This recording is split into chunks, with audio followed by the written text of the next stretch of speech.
로마서 10장 5절에서 13절 함께 읽습니다. 먼저 5절 보시면 모세가 기록하되 율법으로 말미암는 의를 행하는 사람은 그 의로 살리라 하였거니와 시작합니다. 레위기 18장 5절 말씀을 인용하고 있죠. 앞서 바울은 하나님의 주권적 선택, 하나님께서 이 주권적으로 선택하신 그 하나님의 선택, 그 안에 담긴 그 새 언약, 약속이 예수 그리스도의 사역을 통해서 성취되었다고 말씀했고요. 그러나 유대인들은 그것을 받아들이지 못하고 옛 언약 거기에 머물러 있다, 이렇게 말했습니다. 그래서 5절에 보면 율법으로 말미암아 의를 행하는 사람이라고 했는데 이것은 율법을 추구한다 이런 말이에요. 그래서 율법을 추구하는 것은 문제가 아니죠. 율법을 지키려고 노력하는 것은 좋은 거죠. 선한 겁니다. 그런데 율법 추구하는 것이 문제가 아니라 유대인들의 문제는 뭡니까? 율법을 지키려고는 하지만 하나님과의 관계는 끊어져 있다는 겁니다. 율법을 주신 목적을 잘 모르는 거죠. 율법을 잘 지키는 것은 하나님과 하나님 아버지와 자녀의 관계, 왕이신 하나님과 백성의 관계로서 그 관계로 들어가는 것이 중요한 거잖아요. 근데 이스라엘 백성들은 관계는 다 끊어진 채 이 율법만을 지키면 된다 그렇게 생각했던 거예요. 그래서 레위기 18장 5절의 말씀을 인용을 하고 있는 겁니다. 레위기 18장 5절 한번 읽어볼까요?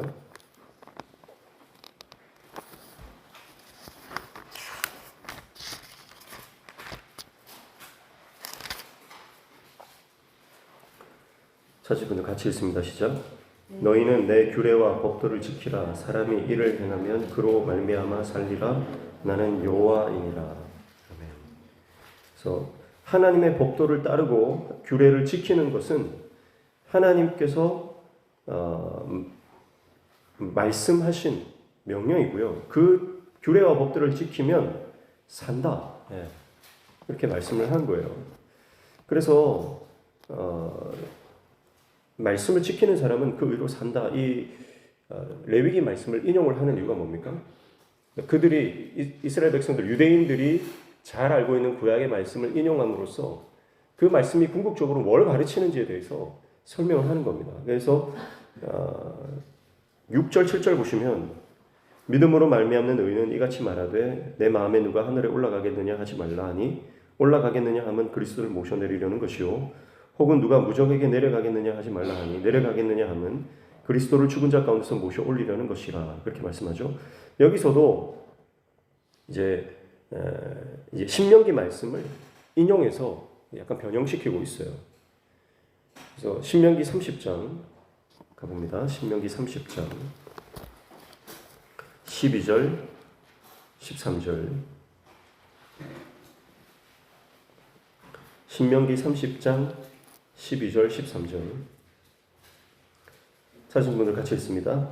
하늘에 있는 것이 아니니 내가 이르기를 누가 우리를 위하여 하늘에 올라가 그의 명령을 우리에게로 가지고 와서 우리에게 들려 행하게 하랴 할 것이 아니요 이것이 바다 밖에 있는 것이 아니니 내가 이르기를 누가 우리를 위하여 바다를 건너가서 그의 명령을 우리에게로 가지고 와서 우리에게 들려 행하게 하랴 할 것도 아니라 그렇게 말합니다. 자, 이것은 하나님의 명령, 하나님의 율법, 하나님의 규례가 먼 데 있는 게 아니다. 가까운 데 있다. 하늘에 올라가서 찾아야 되고 바다 먼 데까지 가서 찾아야 되고 그런 게 아니라는 거예요. 바로 네 옆에 있는 거다. 이제 그 말씀을 변형해서 6절, 7절을 말씀하시는 겁니다. 그러니까 하나님이 약속하신 메시아가 멀리 있느냐? 그렇지 않다는 거예요. 하늘에 올라가서 찾지 말라. 무저강에 내려가서 찾지 말라는 거예요. 바로 네 옆에 있다. 그러니까 이미 예수 그리스도는 이 땅에 오셔서 말씀 그 율법을 성취하신 분이고 먼 데서 찾지 말고 바로 내가 말하는 그분 예수가 너희들이 기다리던 메시아라 그 말씀을 하고 있는 거예요. 잠언 17장 24절 말씀에 보면 지혜는 명철한 자 앞에 있거늘 미련한 자는 눈을 땅 끝에 두느니라 그렇게 말씀했어요. 그러니까 항상 지혜는 내 눈앞에 있어요. 항상 예수님은 항상 우리 가까운 데 계십니다. 근데 우리는 뭔가 미래적 개념으로 뭔가 어떤 특별한 개념으로 은혜라든지 하나님의 특별한 은총을 바라보는 경향이 있습니다. 유대인들도 그랬어요. 그래서 유대인들이 잘 알고 있는 이 말씀들을 인용하면서 예수님을 깨달아라는 거죠. 그래서 8절부터 10절까지 보시면 그러면 무엇을 말하느냐 말씀이 내게 가까워 내 입에 있으며 내 마음에 있다 하였으니 곧 우리가 전파하는 믿음의 말씀이라 내가 만일 내 입으로 예수를 주로 시인하며 또 하나님께서 그를 죽은 자 가운데서 살리신 것을 내 마음에 믿으면 구원을 받으리라 사람이 마음으로 믿어 의에 이르고 입으로 시인하여 구원에 이르느니라 그렇게 말씀했어요. 또 8절에 보면 또 인용하고 있죠. 신명기 10장 30장 14절 말씀을 인용을 합니다. 그래서 다시 한번 보시면 읽어드릴게요. 오직 그 말씀이 내게 매우 가까워서 내 입에 있으며 내 마음에 있은즉 내가 이를 행할 수 있느니라 그렇게 말씀해요. 하나님께서 신명기에 하나님께서 주신 말씀이 내 입에 있다, 내 마음에 있다 그렇게 말씀하셨는데 사도 바울이 그 말씀을 인용하면서 이제 하나님의 말씀이 너와 가깝다. 그 말씀이 곧 예수 그리스도시다. 우리가 전하는 이 복음 전도자들이 전하는 이 복음 예수 그리스도 이것을 믿음으로 받아들이면 그러면 된다는 거예요. 그래서 입으로 시인하여 믿음에 이르고 또 마음으로 믿어 의에 이른다 그렇게 말씀을 하잖아요. 그러니까 9절에 보면 입으로 예수를 주로 시인하며 또 하나님께서 그를 죽은 자 가운데서 살린 것을 내 마음에 믿으면 구원을 받는다 이렇게 말했고요. 10절에는 마음으로 믿어 의에 이르고 입으로 시인하여 구원에 이른다 이렇게 말씀했어요. 그러니까 9절에는 입 시인하고 그 다음에 마음으로 믿는다라고 했고요. 10절에는 그 반대로 또 있어요. 마음으로 믿어 의에 이르고 입으로 시인하여 구원에 이른다 이렇게 돼 있죠. 그러니까 9절에는 입, 마음, 10절에는 마음, 입 이렇게 돼 있어요. 그러니까 순서를 따라야 된다 그런 말이 아니에요. 상반되는 두 가지의 말씀이 9절, 10절에 연결되어 있는 걸 보면서 우리는 뭘 알 수 있냐면 입으로 시인하는 것과 마음으로 믿는 것은 하나다 이런 뜻이에요. 마음으로 먼저 믿어야 되고 그 다음에 입으로 시인하는 게 아니고 입으로 시인해야 하고 나서 그 다음에 마음으로 믿는 이런 순서를 말하는 게 아니라 두 가지를 같이 말하고 있다는 것은 입으로 시인하는 것과 마음으로 믿는 것이 하나다 그 말씀이에요. 그래서 입으로 시인하는 것 이것은 우리의 마음에 있는 것을 표현하는 겁니다. 그리고 마음으로 믿는 것은 마음은 우리 인간 인격의 중심이에요. 그래서 내 인격 그 자체입니다. 그래서 내가 마음으로 내 인격으로 내 삶으로 하나님을 예수 그리스도를 믿고 그것을 입으로 표현하는 이 두 가지가 하나가 되어야 된다 그렇게 말씀하는 거예요.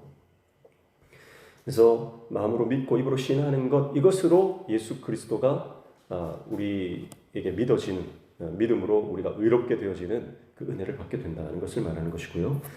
11절부터 13절 보면 성경에 이르되 누구든지 그를 믿는 자는 부끄러움을 당하지 아니하리라 하니 유대인이나 헬라인이나 차별이 없음이라 한 분이신 주께서 모든 사람의 주가 되사 그를 부르는 모든 사람에게 부요하시도다. 누구든지 주의 이름을 부르는 자는 구원을 받으리라 그렇게 말씀을 했습니다.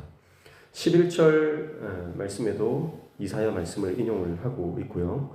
또 13절 말씀에도 요엘서 말씀을 인용을 하고 있습니다. 그러니까 오늘 이 본문에는요 사도 바울이 끊임없이 구약의 성경을 가지고 와서 유대인들이 말씀을 받았고 이 율법을 소유하고 있지만 깨닫지 못하고 있음에 대해서 계속해서 말씀을 하고 있는 거예요.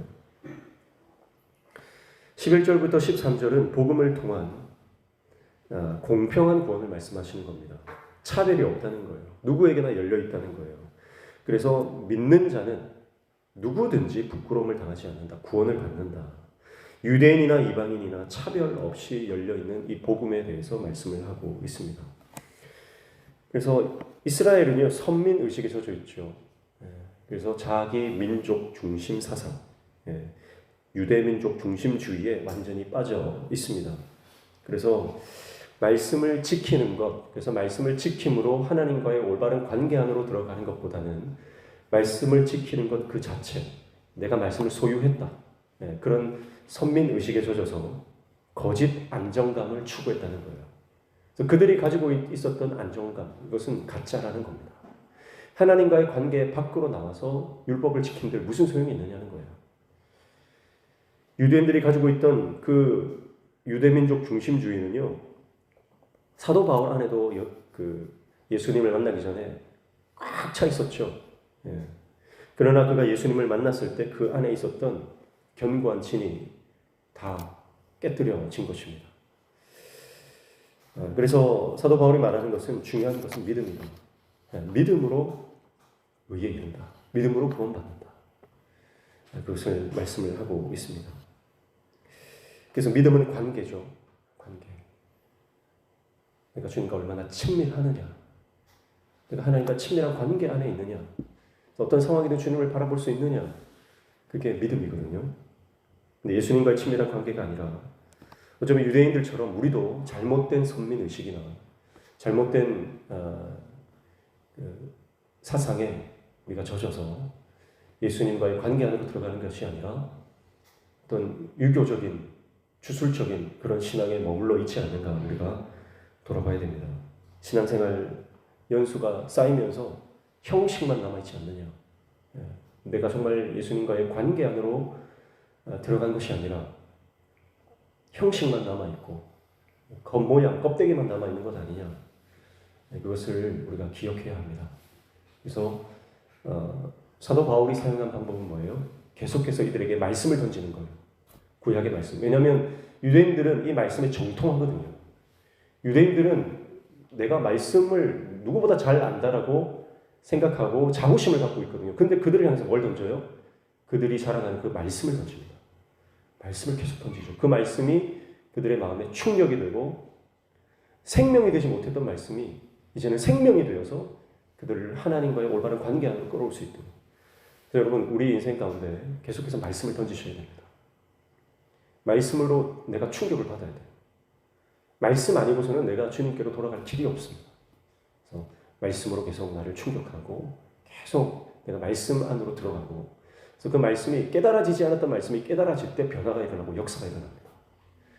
10년, 20년, 30년 평생을 내가 교회를 다니고 말씀을 들어도 깨달아지지 않으면 아무 소용이 없어요. 유대인들은요.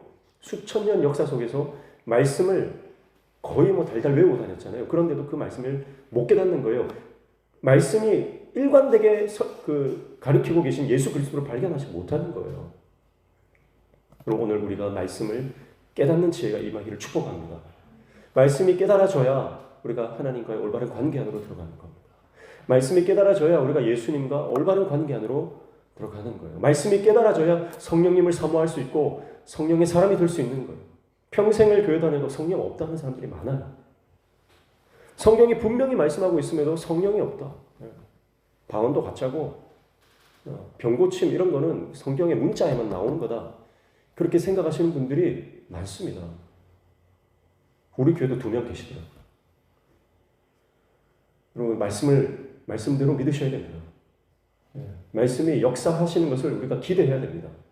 말씀에 대한 기대와 하나님의 역사에 대한 소망 없이 우리가 여전히 형식적으로 교회만 왔다 갔다 하는 신앙이 된다면 유대인과 다를 바 없는 거예요. 현대판 유대인들입니다. 형식주의로 변질된 믿음이 아니라 하나님과의 온전한 관계 안으로 들어가서 내 옆에 계신 주님, 지금 내 옆에 가까이 계신 그 주님을 발견하고 그분과 동행하는 저와 여러분 되시기를 주님의 이름으로 축복합니다. 기도하겠습니다.